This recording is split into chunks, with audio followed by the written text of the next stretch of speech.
वर्ण व्यवस्था। अब तक हम जान गए हैं कि भावों या विचारों की अभिव्यक्ति का साधन भाषा है। इस अभिव्यक्ति के लिए भाषा के दो रूप प्रयोग किए जाते हैं। वे हैं मौखिक तथा लिखित भाषा रूप। उच्चारित एवं लिखित दोनों प्रकार की ध्वनियों के लिए कुछ निश्चित ध्वनि चिन्ह बना लिए गए हैं, जिन्हें वर्ण कहते हैं। ये वर्ण ही हैं जिनके उचित संयोग द्वारा शब्द एवं वाक्यों की रचना करते हुए भाषा के लिखित रूप को प्रकट किया जाता है। इसीलिए वर्ण भाषा की मूल ध्वनियां हैं, जैसे हाथी तालाब में नहा रहा है। इस वाक्य में कई शब्द हैं, प्रत्येक शब्द में कई ध्वनियां हैं। हाथी शब्द में ध्वनियां है ह जमा आ जमा थ जमा ई। तालाब शब्द में ध्वनियां हैं त जमा वर्णमाला। वर्णों के क्रमबद्ध तथा व्यवस्थित समूह को वर्णमाला कहते हैं। मानक देवनागरी हिंदी वर्णमाला में निम्नलिखित दो तरह के वर्ग शामिल हैं, स्वर तथा व्यंजन। स्वर, जिन वर्णों का उच्चारण करते समय हवा मुख में बगैर रुके बाहर आती है, उन्हें स्वर कहते हैं। स्वर स्वतंत्र ध्वनियां हैं। हिंदी में 11 स्वर हैं।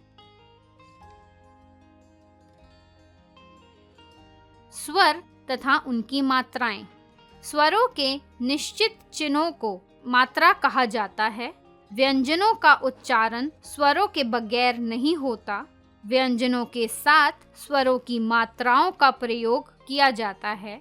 स्वर एवं उनकी मात्राएं इस तरह हैं। स्वर मात्राएं। विशेष अ स्वर व्यंजन में ही मिला रहता है, इसकी कोई मात्रा नहीं होती, जैसे क जमा अ। स्वर के भेद। स्वर के 3 भेद होते हैं, ह्रस्व स्वर, दीर्घ स्वर, पलुत स्वर। ह्रस्व स्वर, जिन स्वरों का उच्चारण करते समय सबसे कम समय लगता है, उन्हें ह्रस्व स्वर कहते हैं। ह्रस्व स्वर 4 हैं, अ, ई, उ, री। दीर्घ स्वर, जिन स्वरों का उच्चारण करते समय ह्रस्व स्वर से लगभग दोगुना समय लगता है, उन्हें दीर्घ स्वर कहते हैं। दीर्घ स्वर 7 हैं, आ, ई, उ, ए, ओ, औ। पलुत स्वर, जिन स्वरों के उच्चारण में ह्रस्व स्वर से तिगुना या 3 इकाइयों के बराबर समय लगे, उन्हें पलुत्व स्वर कहते हैं। पलुत्व स्वर दीर्घ स्वरों के बोलने में ज्यादा समय लगाकर बनाए जा सकते हैं।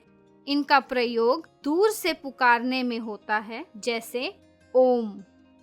व्यंजन, जिन वर्णों का उच्चारण करते समय हवा कंठ से निकलकर मुख में रुककर बाहर आती है, उन्हें व्यंजन कहते हैं। व्यंजन के भेद। व्यंजन 3 तरह के होते हैं, स्पर्श व्यंजन, अंतस्थ व्यंजन, ऊष्म व्यंजन। स्पर्श व्यंजन, जिन व्यंजनों का उच्चारण करते समय हवा कंठ, तालु, मूर्धा, दांत अथवा होठों का स्पर्श करके मुख से बाहर आती है, उन्हें स्पर्श व्यंजन कहा जाता है। स्पर्श व्यंजन है अंतस्थ व्यंजन, जिन व्यंजनों का उच्चारण स्वरों तथा व्यंजनों के बीच का होता है, उन्हें अंतस्थ व्यंजन कहते हैं। अंतस्थ व्यंजन है य, र, ल, व। ऊष्म व्यंजन, जिन व्यंजनों का उच्चारण करते समय हवा मुख में टकराकर ऊष्मा, गर्मी पैदा करती है, उन्हें ऊष्म व्यंजन कहते हैं। ऊष्म व्यंजन है श, श, स, ह। आइए ज्ञान बढ़ाएं। हिंदी भाषा में स्वरों, व्यंजनों एवं संयुक्त वर्णों के अलावा 2 वर्ण और भी हैं, जो अयोगवाह कहलाते हैं। ये हैं अनुस्वर, विसर्ग। अनुस्वर वर्ण को बोलते समय नासिक से निकलने वाली ध्वनियों को अनुस्वर कहते हैं, जैसे हंस, मंगल, शंख, पंख, अंत, कंधा आदि। अनुनासिक, नासिका एवं मुख से निकलने वाली ध्वनि को अनुनासिक कहते हैं, जैसे आँख, पाँव, हाँ, उंगली, कन्याएं आदि। विसर्ग, यह अरोग्यवहा किसी भी अक्षर के सामने लगाया जाता है। इसके आधे ह के समान उच्चारण होता है, जैसे नमः, प्रातः, प्रायः, अतः आदि। डढ़ का उच्चारण करते समय जीभ के अगले भाव को उठाकर तेजी से फेंकते हैं, इसीलिए इन्हें उत्क्षिप्त व्यंजन कहते हैं। संयुक्त व्यंजन, व्यंजन एवं व्यंजन के मेल से संयुक्त व्यंजन बनते हैं। इन्हें संयुक्ताक्षर भी कहते हैं। ये दो तरह से बनते हैं। दो भिन्न व्यंजनों के मेल से बने संयुक्त, जिनका रूप बदल जाता है। क जमा श, क्ष, परीक्षा, क्षमा, कक्षा।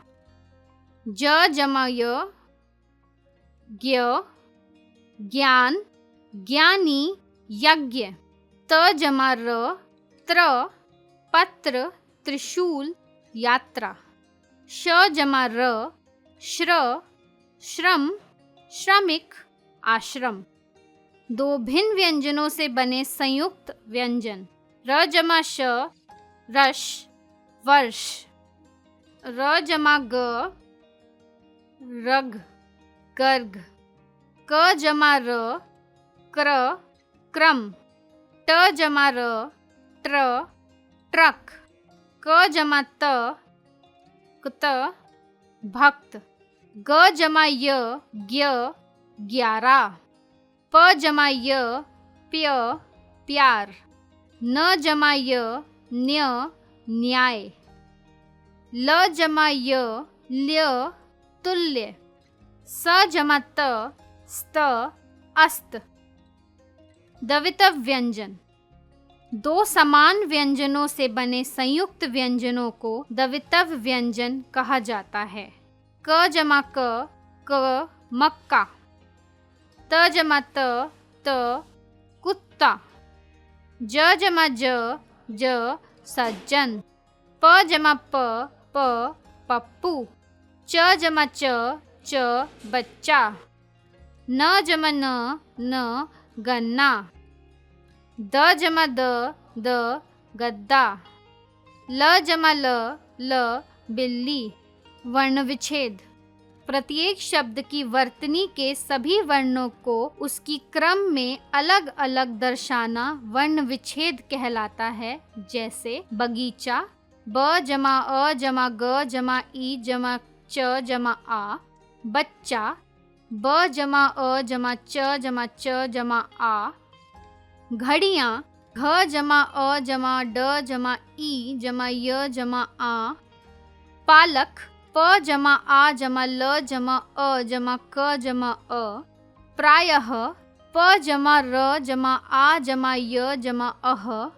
कविता, क जमा अ जमा व जमा ई जमा त जमा आ। अब तक जाना।